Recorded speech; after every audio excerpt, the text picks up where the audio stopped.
Assalamualaikum warahmatullahi wabarakatuh. Perkenalkan saya Dewi, guru matematika dari SMA Negeri 1 Megamendung, Kabupaten Bogor, Jawa Barat.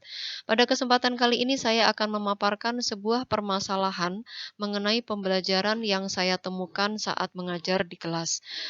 Di sini permasalahan berkaitan dengan model pembelajaran.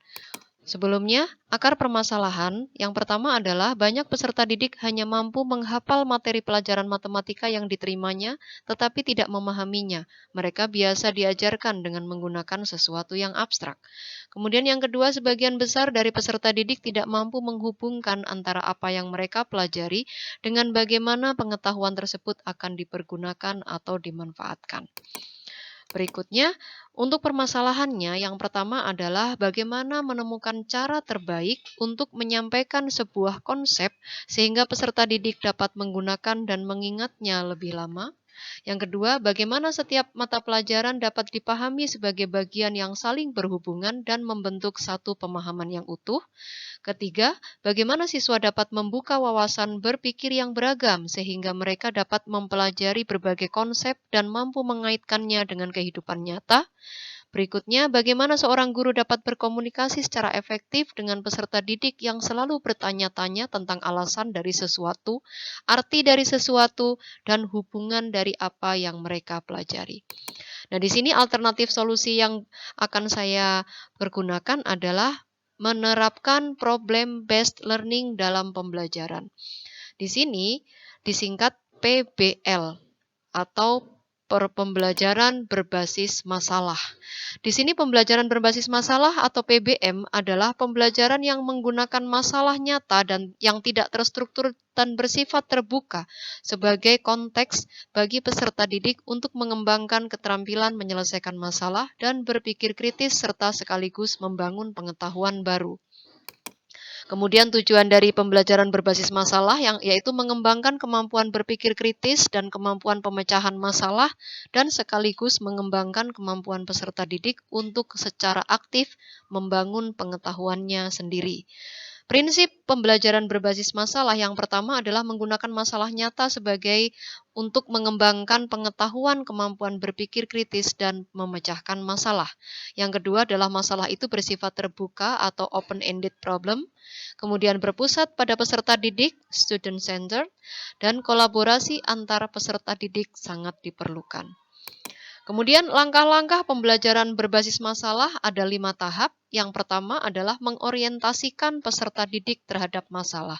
Di sini peserta didik akan disajikan sebuah masalah yang akan mereka selesaikan secara berkelompok ataupun secara individu. Kemudian di tahap kedua, mengorganisasikan peserta didik untuk belajar.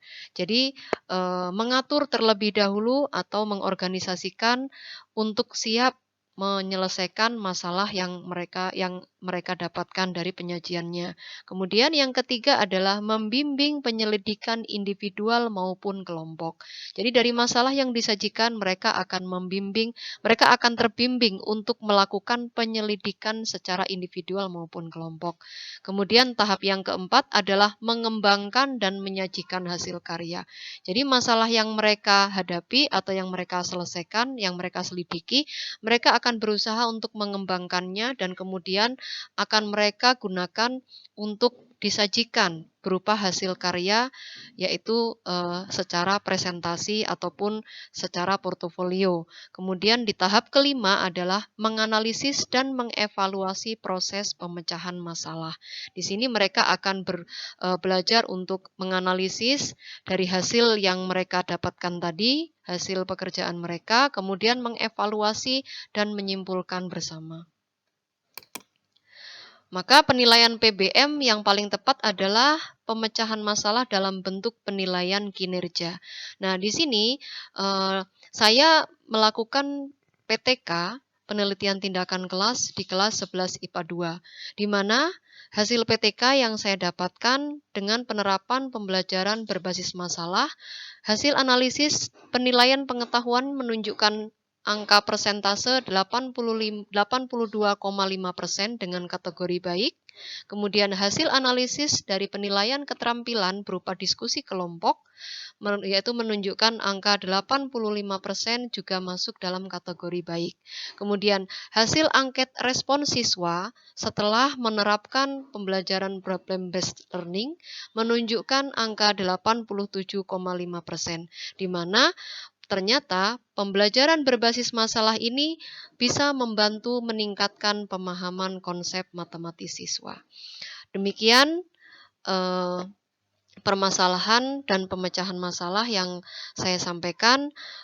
Semoga bermanfaat dan ke depan semoga pembelajaran dengan model pembelajaran berbasis masalah bisa diterapkan secara kontinu dan diharapkan bisa meningkatkan hasil belajar siswa. Terima kasih atas perhatiannya. Semoga bermanfaat. Assalamualaikum warahmatullahi wabarakatuh.